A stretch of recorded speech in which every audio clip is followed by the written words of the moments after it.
বন্ধু হতে চেয়ে তোমার শত্রু বলে গণ্য হলাম। বন্ধু হতে চেয়ে তোমার শত্রু বলে গণ্য হলাম।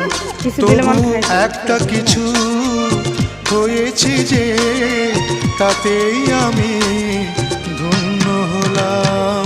বন্ধু হতে চেয়ে তোমার শত্রু বলে